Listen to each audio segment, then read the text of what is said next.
Un invitado muy especial. Su nombre, Fernando Casanova. Quienes han visto el programa de mi querido amigo Pepe Alonso lo deben haber visto contar su extraordinario testimonio. Una persona que estaba muy alto en la escala de los pentecostales y que por honestidad intelectual y por gracia de Dios decidió seguir la única iglesia de Jesucristo, la Iglesia Católica, a un precio altísimo personalmente y familiarmente. Me hace recordar ese pasaje de la carta a los Hebreos: no habéis llegado hasta la sangre en vuestra lucha contra el pecado. Fernando Casanova es uno de ellos que se ha acercado muchísimo a ese precio. ¿Qué cosa hizo volverse católico? ¿Qué es lo que los protestantes tratan de decirnos para jalarnos la alfombra a nosotros los católicos? Todas esas respuestas cuando volvamos con el doctor en teología, Fernando Casanova, después de la pausa Cara a Cara. No se vayan.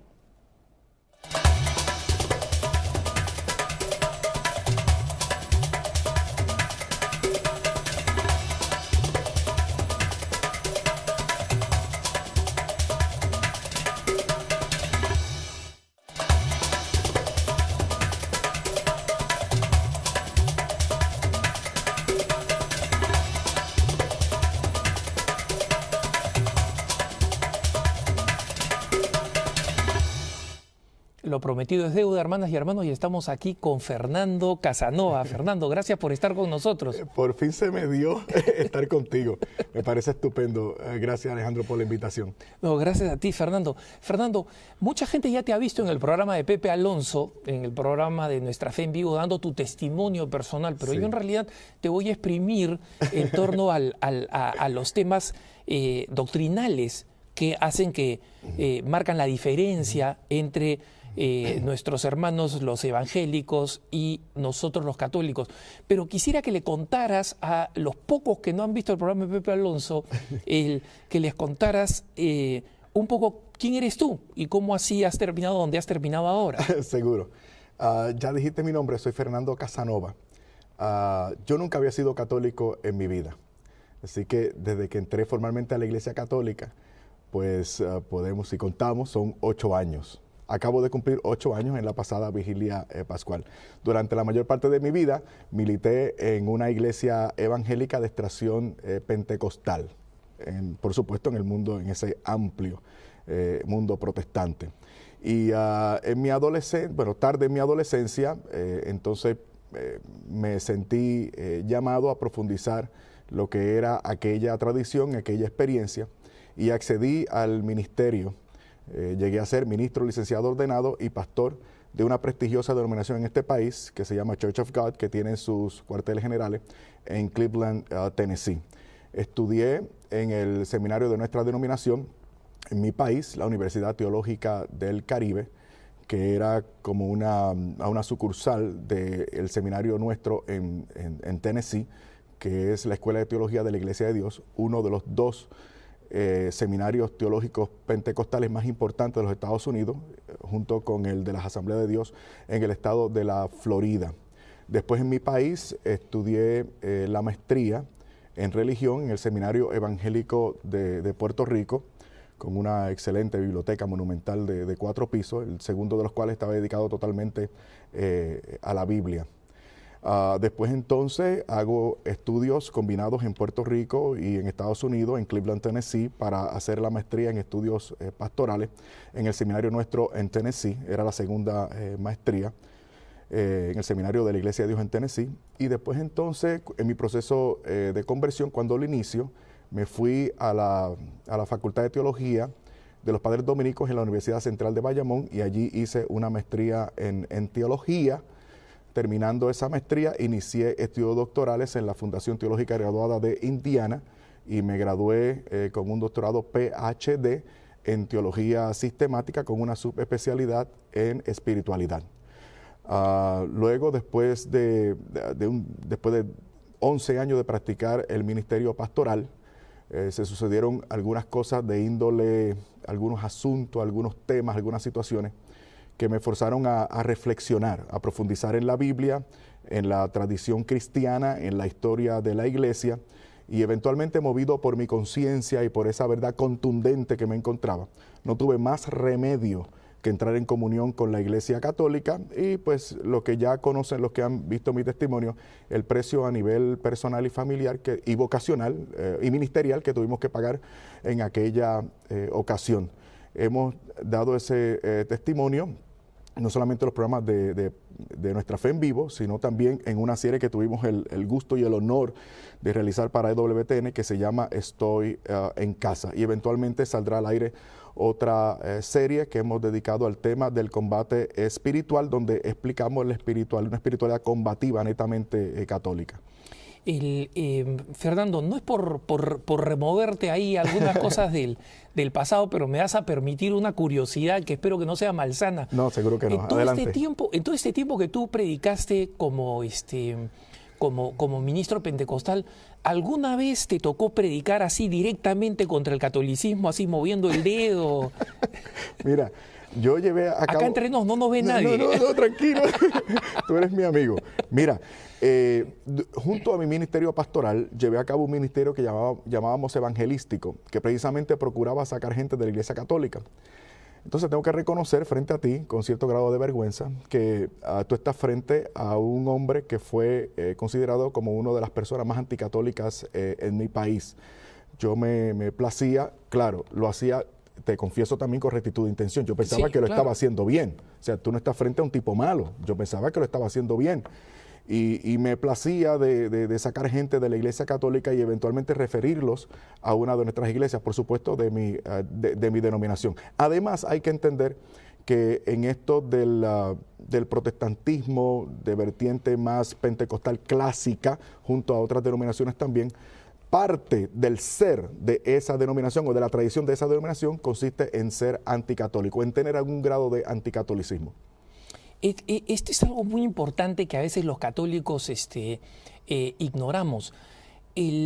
Esto de ser anticatólicos, ¿qué tan relevante es dentro de esta tradición protestante, que es, dicho sea de paso, la que más conocen nuestros hermanos en América Latina, porque son los que más tocan la puerta, ¿no? ¿Qué tan importante es y qué tanto lo tienen en la cabeza esta tradición evangélica o protestante, ¿no? Sí, mira, como te decía, ser parte de esa denominación o ir asimilando la tradición y la experiencia y la doctrina de esas denominaciones consiste en cierta medida en ser anticatólico, porque se reacciona, entre otras cosas, en lo que ellos creen fue la apostasía del cristianismo original que ellos vienen a renovar. O sea, ese anticatolicismo es necesario porque le abona o le da cierta razón de ser a sus movimientos. Ellos son la renovación, ellos son el redescubrir. El Espíritu Santo vino de nuevo de forma contundente sobre ellos y ellos tienen ahora la versión de la verdad plena y completa, a través no solamente de lo que creen de los textos bíblicos, sino a través de lo que ellos creen es una experiencia renovada de comunión y de relación con Cristo. Una experiencia vibrante, espectacular, emotiva, etcétera. Eso quiere decir, entonces, Fernando, que dentro de tu entrenamiento teológico como pentecostal, había un entrenamiento, supongo yo, esto te lo estoy preguntando y sí, te consta que no lo hemos hablado fuera de cámaras, así sí, que esta no es una pregunta preparada. Pero a raíz de lo que me dicen, me viene la curiosidad ahora.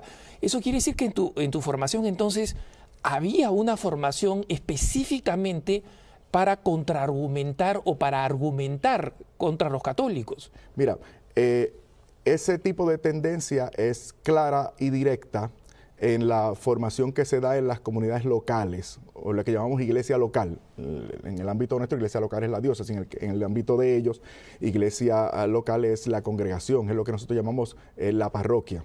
La formación que se le da a los fieles a nivel parroquial de ellos consiste un considerable contenido anticatólico. En el ámbito ya teológico formal, no hay un anticatolicismo directo, reactivo, tú sabes, condenatorio si se quiere, aunque sí hay énfasis en el protestantismo clásico, en cuanto a mi denominación se refiere, la vertiente más reformada, más calvinista, si se quiere, que teológicamente hablando es más radical y que en su génesis es anticatólica también.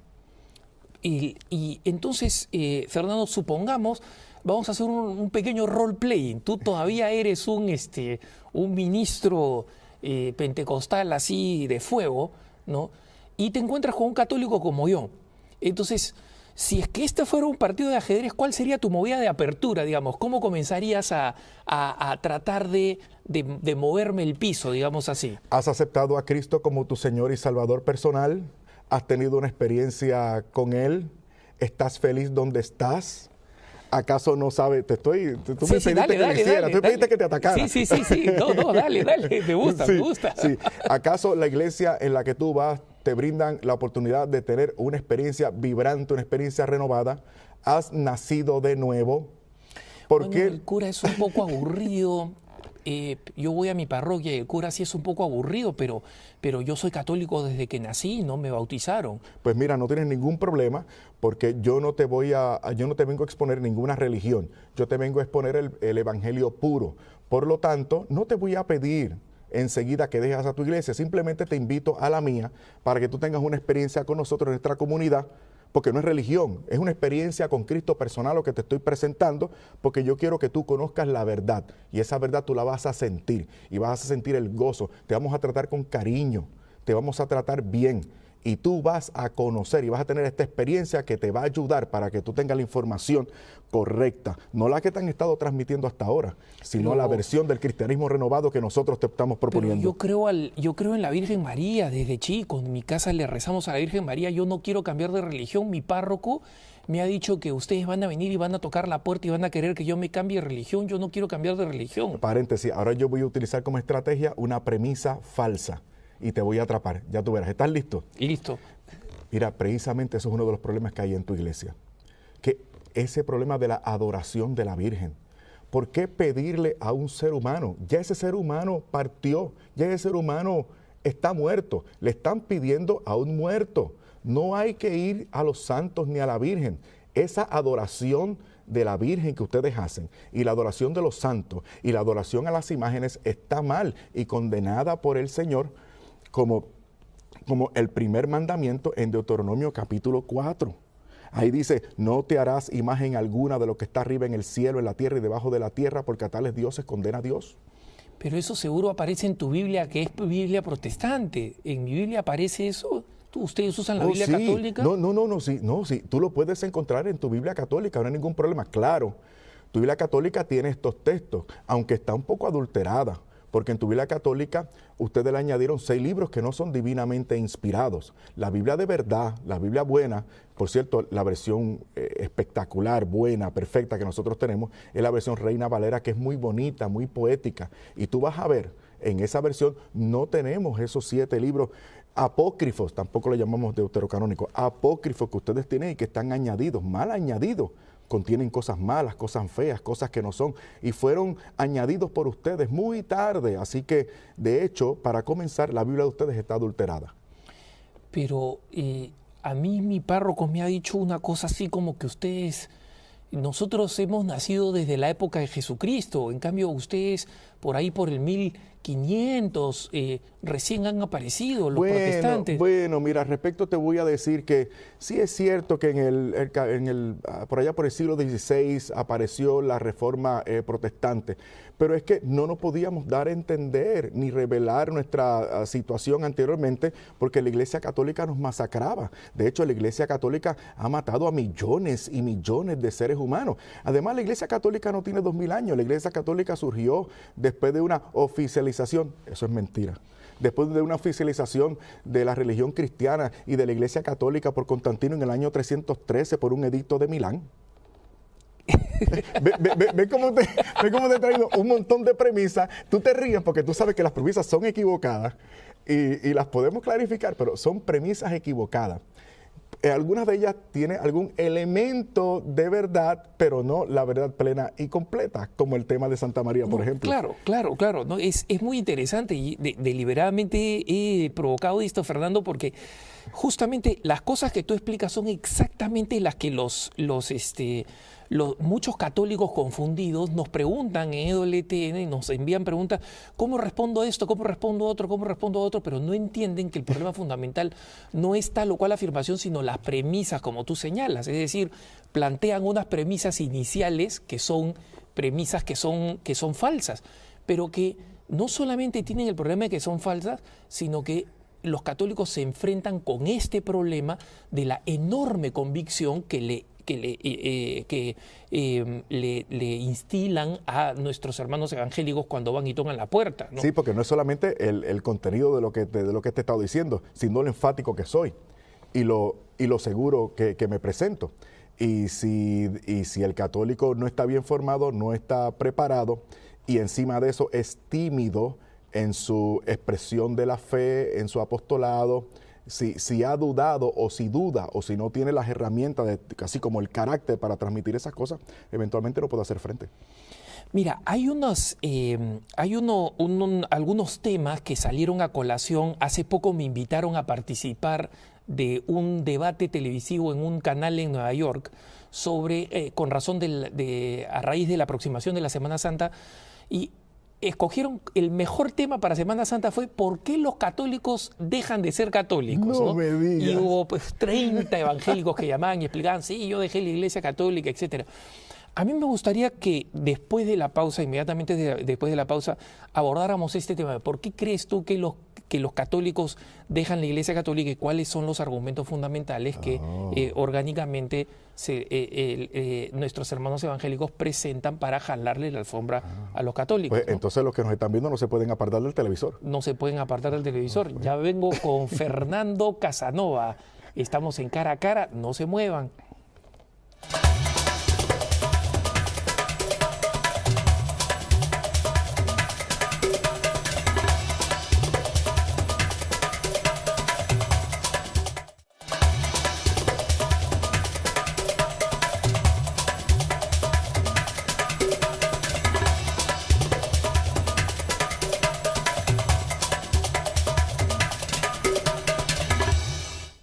Estamos de vuelta, hermanas y hermanos, en Cara a Cara con Fernando Casanova.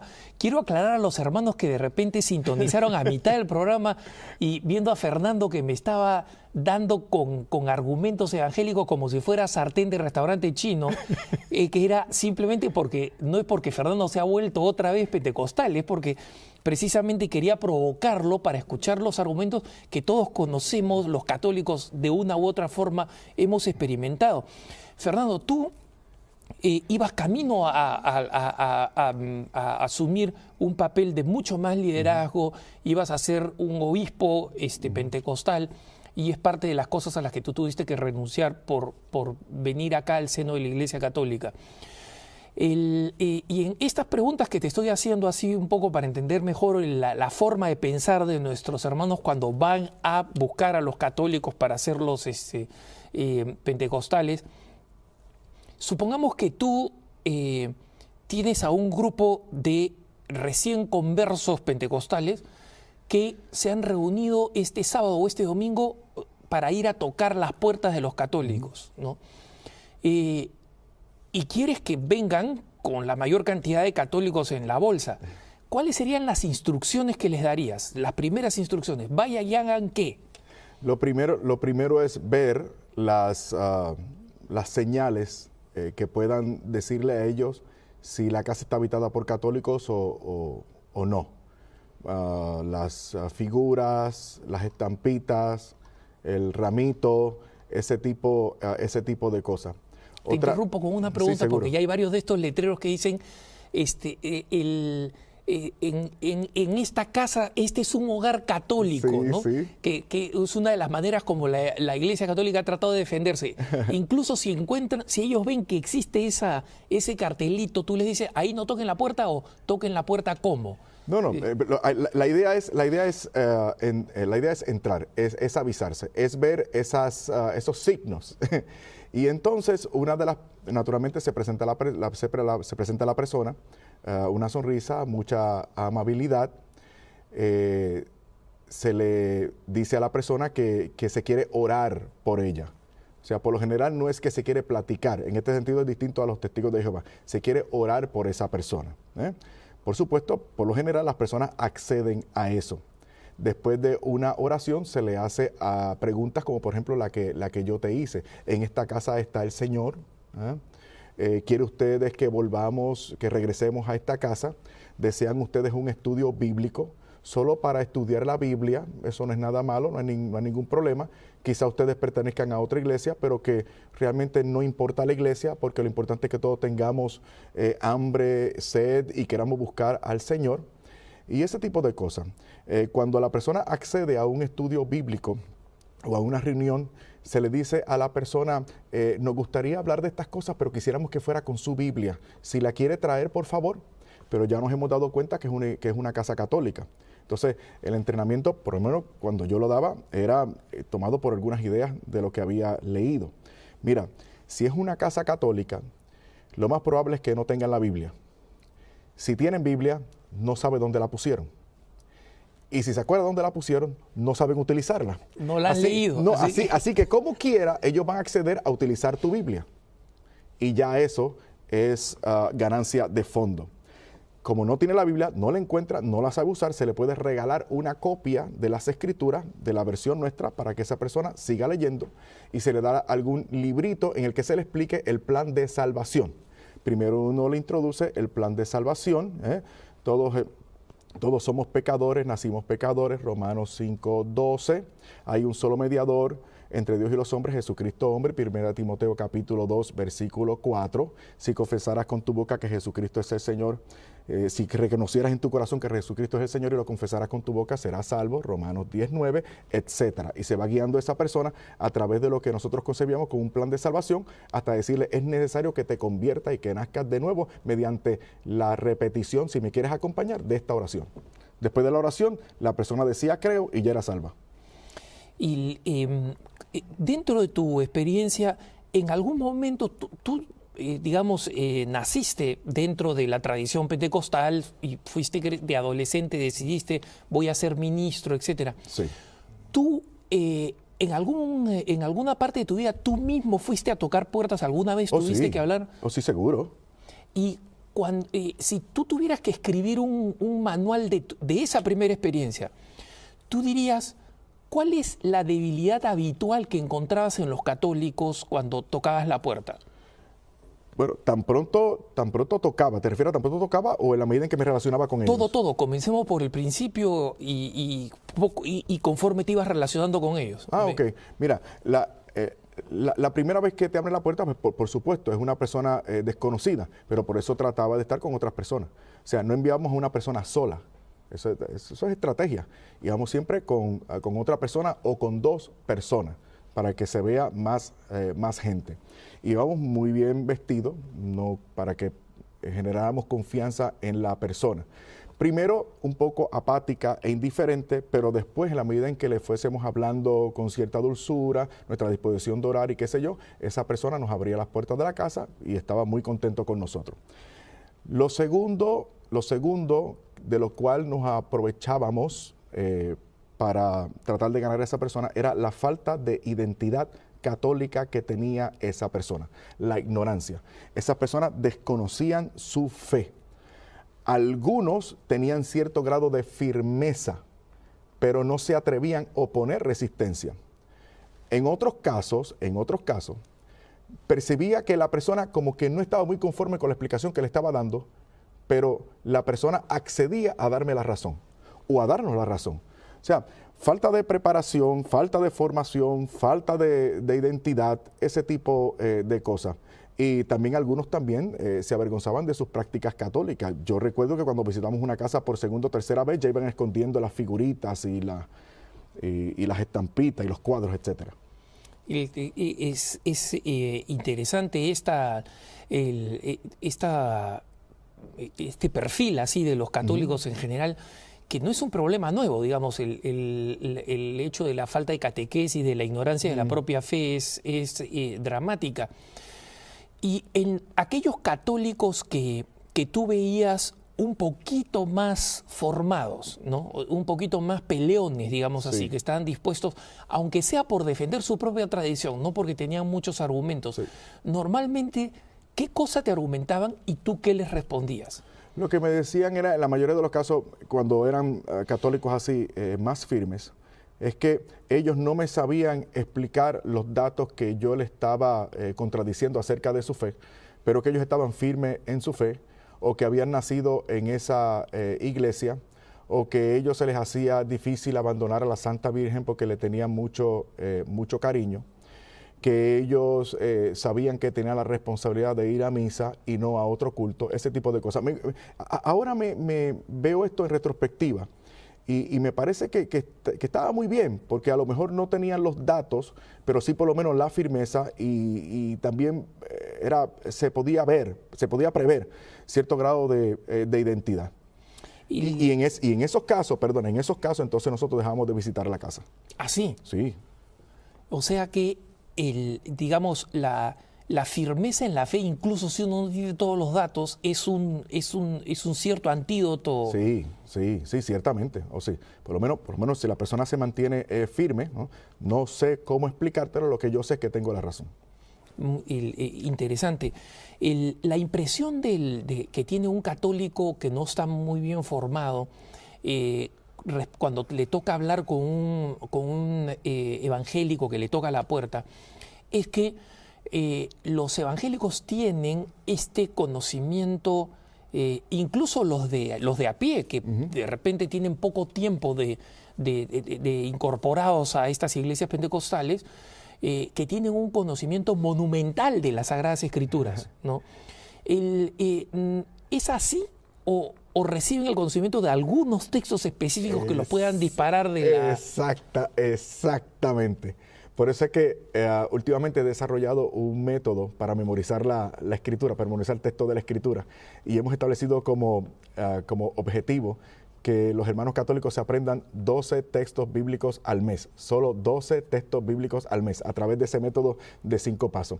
Y el objetivo lo hemos fijado no solamente porque es fácil aprenderse 12 textos en un mes, sino porque es lo que un protestante más o menos bien formado sabe de memoria.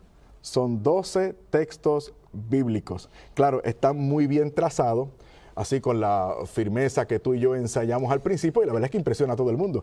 Por ahí se dice que en el país de los ciegos el tuerto es rey. No sé si el productor puede ponernos la página web de la dirección, la página web de Fernando y de su apostolado católico, para ya irnos calentando sobre dónde encontrar ahí está el método. Estos textos ya me dicen que ya están al aire, ahí tomen nota, porque esto les va a gustar. Entonces, cuando tú entrenabas a un católico que se había vuelto evangélico y que se había vuelto pentecostal y te decía, Fernando, yo quiero ir a la calle y quiero ir, porque eso es ejemplar, hay que admirar que tengan ese celo de ir a la calle. Hay católicos que se integran a movimientos, que renuevan en su fe, pero tienen un miedo ahí patológico para ir y tocar la puerta como lo hacen los hermanos separados. Y les dicen, yo quiero ir ya. ¿Cuáles son las primeras balas que pongo en mi pistola verbal? Bueno, primero no pueden ir ya. No pueden ir ya. Tienen que someterse al proceso de introducción a la secta o de incursión para lograr eventualmente la membresía. Y como parte de ese plan para lograr la membresía en esa congregación específica, pues había un proceso de preparación. Al final de ese proceso de preparación, la persona se bautizaba y después del bautismo, en ese mismo culto, se le daba por primera vez la Santa Cena. Y después entonces, si era fiel a su iglesia iba a las escuelas bíblicas dominicales, entonces se podría entrenar en unos cuantos días para lanzarlo a las casas. Ok, entonces había un proceso, digamos, de depuración, de selección. Este está preparado para ir y tocar las Exacto, puertas. pero no se requería tampoco demasiado, porque basta con la secuencia de temas y 4 o 5 textos bíblicos para que la persona se pudiera lanzar. También se buscará que sea una persona segura, una persona de testimonio, una persona que no fuera un pecador público. Claro, claro. Y que además tuviera las ganas de hacerlo. Sí, ¿no? seguro. Pero no mucho más que las ganas, no siempre se buscaban personas como tú que son extrovertidas, enérgicas, porque mira, a mí me ha tocado las veces que me han tocado a la puerta de la casa personas que eran bastante tímidas, ¿no? Sí. Pero que eran ejemplares en su convicción, es decir, no tenían ningún problema tenían un problema, pero tenían el mérito de salir y decirlo, ¿no? Entonces, así como yo te dije, bueno, hagamos un poco de role-playing de por dónde comenzarías, volvamos a hacer un poco de role-playing, pero de ahora puramente bíblico, ¿no? Okay. Entonces, yo te digo, bueno, pero no todo lo que Jesucristo ha dicho está en la Biblia. Jesucristo en la conclusión, la misma conclusión del Evangelio de San Juan, nos ha dicho que si hubiéramos recogido todo lo que él dice, no cabrían libros en la tierra. Sí, fíjate qué interesante, ese argumento, ¿me permites el paréntesis? Sí, claro. Ese último texto de San Juan fue sumamente importante durante mi proceso de conversión. Si tú me hubieras lanzado a mí ese texto bíblico cuando yo te iba a visitar a la casa, tú me hubieras puesto a mí a tartamudear. Ok, claro. Ese es uno de mis textos favoritos, pero bueno, entonces pongamos que yo no conozco ese texto, ¿no? Te digo, oye, pero a mí en las cosas, en la iglesia me enseñan muchas cosas que están, que no están en la Biblia. No, lo que pasa es que tú no has leído 1 de Timoteo capítulo 3, versículo 16. Ahí dice que toda escritura es inspirada por Dios y útil para enseñar, redarguir, corregir, a fin de que todo hombre llegue a ser perfecto a la altura del Señor Jesús. Para ser perfecto a la altura del Señor Jesús, tú necesitas, por lo tanto, la escritura. Ese es el texto clave. ¿Puedo hacer otro paréntesis? Sí, claro. Mira qué interesante. Es que como ahora soy católico. No, pero ese texto de Timoteo ya está por firmar, ¿eh? Sí. Mira qué interesante. Ese fue otro texto importante. Porque cuando San Pablo dice toda escritura es inspirada por Dios, San Pablo no se refería en ese momento al Nuevo Testamento porque no estaba escrito. No era parte del canon. Claro. Entonces, es un problema porque si yo acepto ese texto como absoluto, si lo saco fuera del contexto y me olvido de toda la escritura, entonces estoy infiriendo que el Nuevo Testamento no es inspirado. Pero lo interesante del asunto es que la Biblia que San Pablo llama inspirada por Dios es el Antiguo Testamento griego, que era la Biblia de los primeros cristianos, que casualmente contenía los libros deuterocanónicos que yo no tenía en mi Biblia evangélica. Efectivamente, pero queremos más truquitos, así que no te vayas, yo sé que tú no te vas, ustedes tampoco. Vamos al corte, volvemos con Fernando Casanova, cara a cara.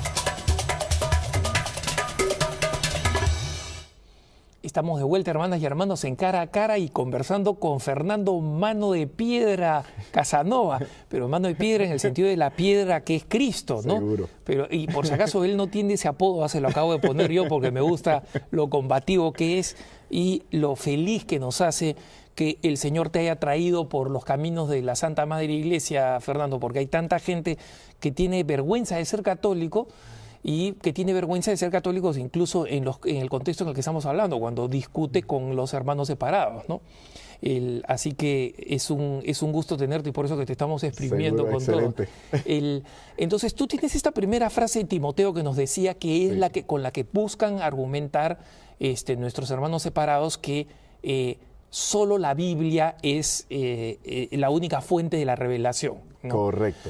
Y una vez que se ha caído ahí, ya prácticamente estamos fritos, como se dice en el Perú, ¿no? Es decir, los católicos ya estamos con un pie, sin un pie, sin una pierna menos. Sí, ¿no? porque una vez tú me aceptas esa premisa equivocada, inmediatamente te vamos a arguir lo equivocada que está tu iglesia acerca de, por ejemplo, exponer la tradición como parte esencial e irrenunciable de la revelación, del depósito de la fe o de la revelación pública.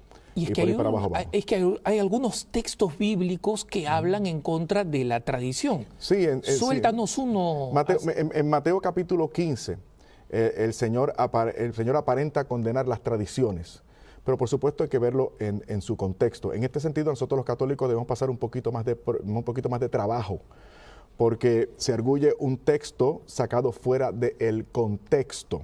Por ejemplo, el Señor condena porque han cambiado la palabra de Dios por la tradición de hombres, pero le está hablando a los fariseos que están utilizando un subterfugio para violentar el cuarto mandamiento que, entre otras cosas, según la tradición rabínica, mandaba a sostener a los padres cuando esto no podía sostenerse por sí mismo. El Señor está hablando de esto. El Señor está hablando de una malversación de la tradición que atentaba contra un mandamiento fundamental de la ley. Era una actitud hipócrita de parte de los fariseos.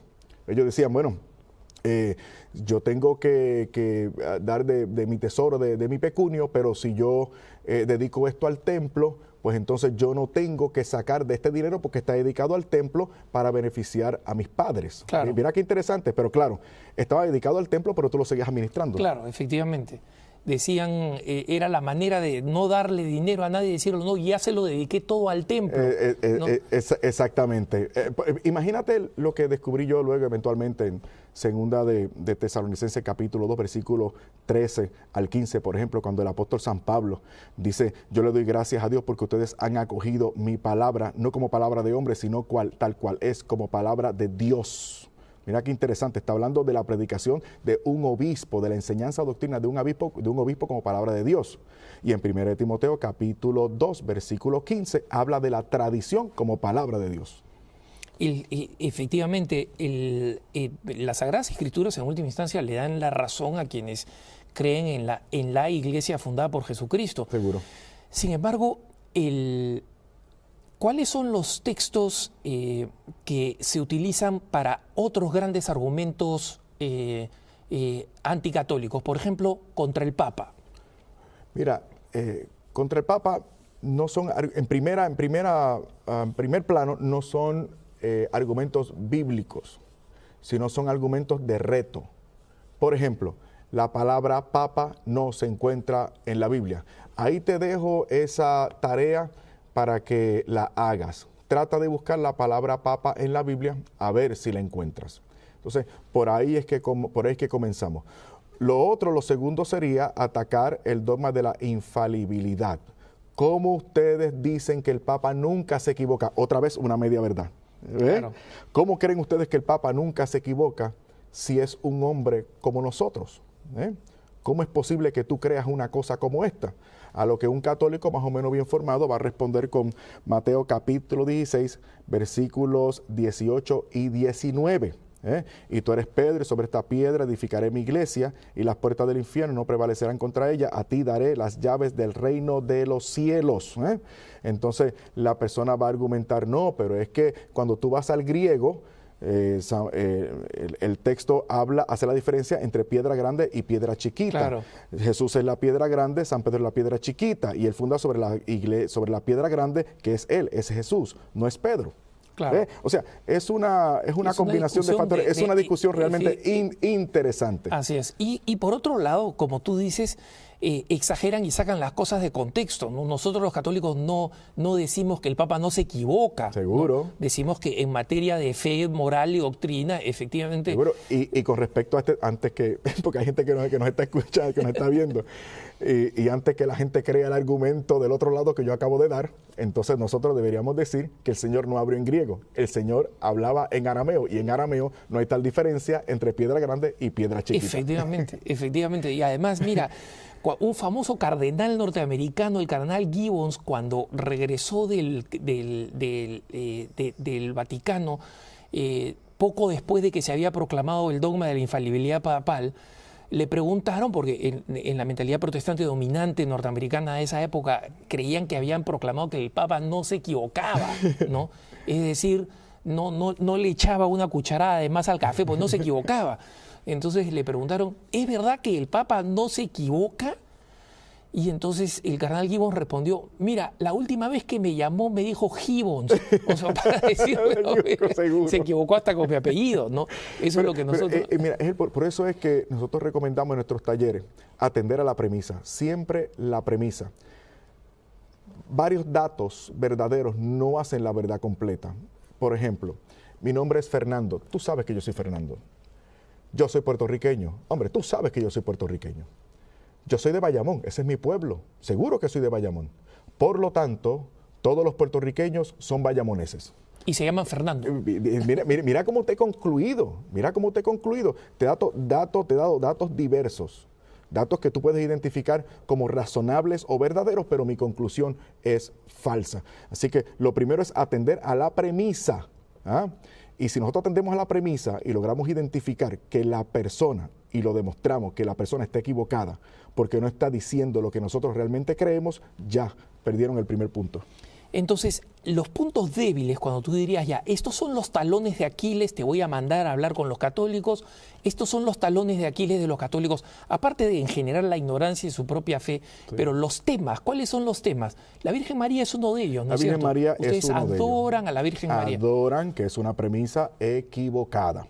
Sobre María, ese es el gran pretexto de batalla. Es madre de Dios. ¿Cómo es eso que es madre de Dios? Dios existió desde antes, Dios no existió a partir de ella. Una vez más, es una premisa falsa, y si el católico no conoce el dogma o la esencia del dogma, por lo menos, o la intención del dogma, no va a poder rebatir eso. Entonces está María, ahí podríamos poner también los santos junto con María, ¿no es cierto? El mismo argumento, sí. Le rezan a los muertos, etc. Las imágenes. Las imágenes, eso es bien interesante. Se saca el texto en ese primer gran mandamiento y se absolutiza. Mira, ahí dice, no te harás imagen alguna, ninguna, tajante, de lo que está arriba en el cielo, en la tierra y debajo de la tierra. No te inclinarás a ellas ni les adorarás, porque a tales dioses aborrezco yo. Dice Yahvé de los ejércitos, o Jehová de los ejércitos. Claro, se acabó la historia de la vaca Victoria. ¿Qué hacemos nosotros? Todo. Claro. Por supuestamente te estoy arguyendo el texto con una premisa equivocada. Por supuesto, la prohibición es a las imágenes en cuanto a dioses, claro. No en cuanto a imágenes. Además, si la prohibición fuese tajante y absoluta, entonces ninguno de nosotros, incluso ellos, pudieran utilizar algún tipo de imagen. Y yo te garantizo que en su billetera tienen muchas imágenes. Claro. Tienen fotos de difuntos, hay presidentes difuntos. Claro. Presidentes muertos que trafican, que además se transaccionan con bastante frecuencia. Así es. Y no dejan de pedir que vengan, además, que vengan las imágenes. Los presidentitos muertos. Fernando, entonces, estos son los puntos débiles con los católicos no saben defenderse, ¿no? Sigo con eso. Entonces, tendríamos la Virgen María, los santos, las imágenes. ¿Cuál sería otro punto donde tú dices, aquí no se van a poder defender? Las imágenes, mira, además de eso, la seguridad de salvación. Eso es fundamental. Una de las preguntas que yo olvidé hacerte al principio en ese debate simulado es, ¿eres salvo? ¿Eres salvo? Entonces tú me vas a decir, bueno, pues yo me estoy portando bien, yo creo, y yo te voy a interrumpir y a decir que te estás portando bien. La salvación es por obra. La salvación es por gracia. Efesios 2:3. Yo estoy tratando de salvarme, estoy trabajando para salvarme. No, yo te diría que no, que hay constancia y certeza absoluta en la salvación. Y si tú no estás seguro, de la salvación, entonces tú deberías estar seguro. ¿Y cómo estar seguro?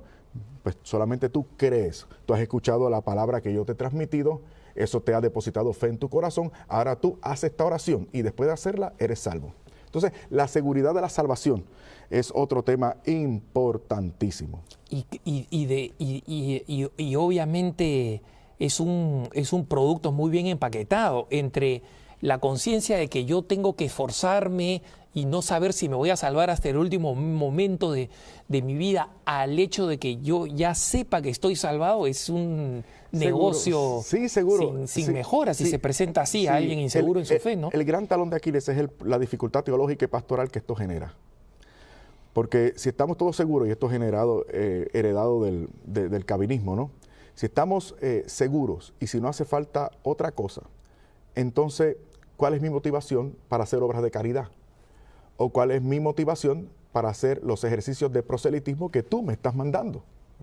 Estoy hablando de denominaciones evangélicas combativas, no las históricas, sino las que devienen, digamos, de los grupos de santidad de por allá del siglo XVIII en adelante, ¿no? Claro. Así que en general son las que más tocan la puerta, junto con los testigos de Jehová, que son otra rama completamente distinta y que además los evangélicos no consideran cristianos porque no reconocen la divinidad de Jesucristo. Correcto. Pero en general los que más tocan la puerta son estas ramas precisamente. Correcto. Son... Aunque ahora tenemos un reto nuevo, que es un reto no solamente nuestro, sino un reto para las propias denominaciones protestantes. Me refiero al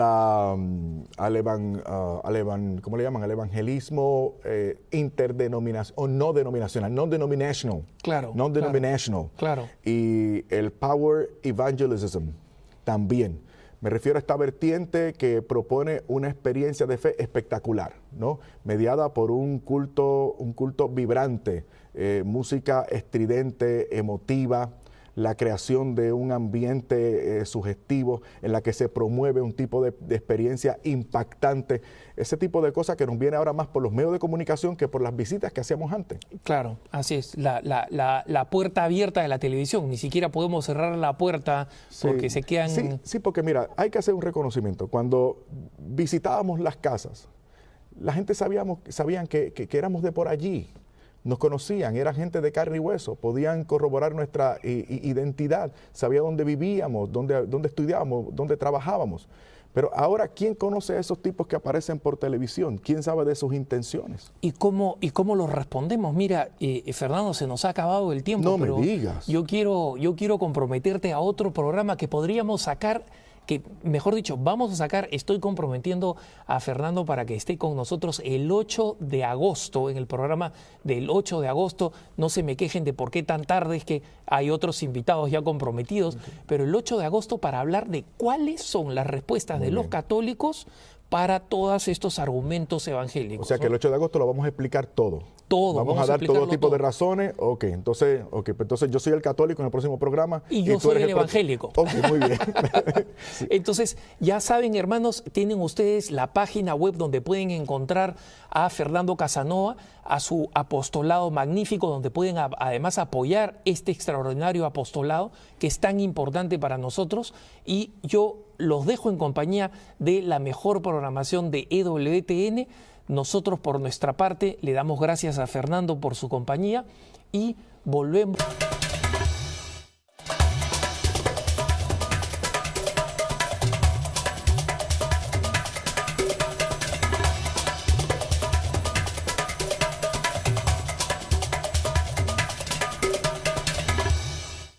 Lo prometido es deuda, hermanas y hermanos, y estamos aquí con Fernando Casanova. Fernando, gracias por estar con nosotros. Por fin se me dio estar contigo. Me parece estupendo. Gracias, Alejandro, por la invitación. No, gracias a ti, Fernando. Fernando, mucha gente ya te ha visto en el programa de Pepe Alonso, en el programa de Nuestra Fe en Vivo, dando tu testimonio personal, pero yo en realidad te voy a exprimir en torno a los temas doctrinales que hacen marcan la diferencia entre nuestros hermanos los evangélicos y nosotros los católicos. Pero quisiera que le contaras a los pocos que no han visto el programa de Pepe Alonso, que les contaras un poco quién eres tú y cómo así has terminado donde has terminado ahora. Seguro. Ya dijiste mi nombre, soy Fernando Casanova. Yo nunca había sido católico en mi vida. Así que desde que entré formalmente a la Iglesia Católica, pues podemos, si contamos, son 8 años. Acabo de cumplir 8 años en la pasada vigilia pascual. Durante la mayor parte de mi vida milité en una iglesia evangélica de extracción pentecostal, por supuesto en el mundo, en ese amplio mundo protestante. Y en mi adolescencia, bueno, tarde en mi adolescencia, entonces me sentí llamado a profundizar lo que era aquella tradición, aquella experiencia, y accedí al ministerio. Llegué a ser ministro, licenciado ordenado y pastor de una prestigiosa denominación en este país que se llama Church of God, que tiene sus cuarteles generales en Cleveland, Tennessee. Estudié en el seminario de nuestra denominación en mi país, la Universidad Teológica del Caribe, que era como una sucursal del seminario nuestro en Tennessee, que es la Escuela de Teología de la Iglesia de Dios, uno de los 2 seminarios teológicos pentecostales más importantes de los Estados Unidos, junto con el de las Asambleas de Dios en el estado de la Florida. Después en mi país estudié la maestría en religión en el Seminario Evangélico de Puerto Rico, con una excelente biblioteca monumental de 4 pisos, el segundo de los cuales estaba dedicado totalmente a la Biblia. Después entonces hago estudios combinados en Puerto Rico y en Estados Unidos, en Cleveland, Tennessee, para hacer la maestría en estudios pastorales en el seminario nuestro en Tennessee. Era la segunda maestría en el seminario de la Iglesia de Dios en Tennessee. Y después entonces, en mi proceso de conversión, cuando lo inicio, me fui a la Facultad de Teología de los Padres Dominicos en la Universidad Central de Bayamón, y allí hice una maestría en teología. Terminando esa maestría, inicié estudios doctorales en la Fundación Teológica Graduada de Indiana y me gradué con un doctorado PhD en Teología Sistemática con una subespecialidad en espiritualidad. Luego, después de 11 años de practicar el ministerio pastoral, se sucedieron algunas cosas de índole, algunos asuntos, algunos temas, algunas situaciones que me forzaron a reflexionar, a profundizar en la Biblia, en la tradición cristiana, en la historia de la iglesia, y eventualmente, movido por mi conciencia y por esa verdad contundente que me encontraba, no tuve más remedio que entrar en comunión con la Iglesia Católica, y pues lo que ya conocen, los que han visto mi testimonio, el precio a nivel personal y familiar y vocacional y ministerial que tuvimos que pagar en aquella ocasión. Hemos dado ese testimonio no solamente en los programas de Nuestra Fe en Vivo, sino también en una serie que tuvimos el gusto y el honor de realizar para EWTN, que se llama Estoy en Casa. Y eventualmente saldrá al aire otra serie que hemos dedicado al tema del combate espiritual, donde explicamos una espiritualidad combativa netamente católica. Fernando, no es por removerte ahí algunas cosas del pasado, pero me vas a permitir una curiosidad que espero que no sea malsana. No, seguro que no. Adelante. En todo este tiempo que tú predicaste como ministro pentecostal, ¿alguna vez te tocó predicar así directamente contra el catolicismo, así moviendo el dedo? Mira, yo llevé a cabo... Acá entre nos no nos ve nadie. No, tranquilo. Tú eres mi amigo. Mira, junto a mi ministerio pastoral, llevé a cabo un ministerio que llamábamos evangelístico, que precisamente procuraba sacar gente. Un invitado muy especial. Su nombre, Fernando Casanova. Quienes han visto el programa de mi querido amigo Pepe Alonso lo deben haber visto contar su extraordinario testimonio. Una persona que estaba muy, muy, muy alto en la escala de los pentecostales y que por honestidad intelectual y por gracia de Dios decidió seguir la única iglesia de Jesucristo, la Iglesia Católica, a un precio altísimo personalmente y familiarmente.